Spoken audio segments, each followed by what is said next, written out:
বাংলাদেশের non banking finance প্রতিষ্ঠানগুলো পড়েছে মারাত্মক সংকটের মুখে। তারল্য ঘাটতি, খেলাপি ঋণের বৃদ্ধি এবং বিনিয়োগকারীদের আস্থাহীনতা এই খাতকে ধ্বংসের মুখে ঠেলে দিচ্ছে।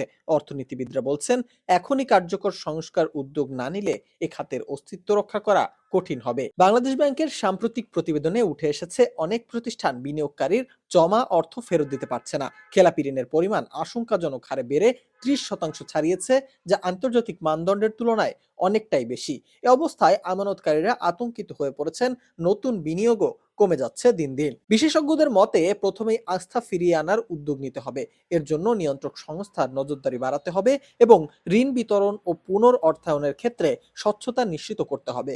খেলাপি ঋণ আদায়ের জন্য দ্রুত কার্যকর আইনগত পদক্ষেপ জরুরি, যাতে ডিফল্টারদের কাছ থেকে টাকা ফেরত আনা সম্ভব হয়। একই সঙ্গে প্রতিষ্ঠানগুলোর পুঁজি শক্তিশালী করতে সরকারি ও বেসরকারি যৌথ তহবিল গঠন করা প্রয়োজন। এনবিএফআই গুলোর পরিচালনায় দক্ষ ও সৎ ব্যক্তিদের অন্তর্ভুক্তি বাধ্যতামূলক করা এবং প্রযুক্তি নির্ভর ব্যবস্থাপনা চালু করা গেলে জালিয়াতি ও অনিয়ম অনেকাংশেই কমানো সম্ভব হবে। ডিজিটাল পদ্ধতির মাধ্যমে ঋণ অনুমোদন ও কিস্তি পরিশোধ প্রক্রিয়া স্বয়ংক্রিয় করলে প্রশাসনিক ব্যয়ও কমে যাবে। বিনিয়োগকারীদের দাবি, সংকট নিরসনে দ্রুত উদ্যোগ নিতে হবে। সরকার ও আর্থিক প্রতিষ্ঠানগুলোর মধ্যে সমন্বয় ও স্বচ্ছতা বৃদ্ধি ছাড়া এনবিএফআই খাতে আস্থা ফেরানো সম্ভব নয়।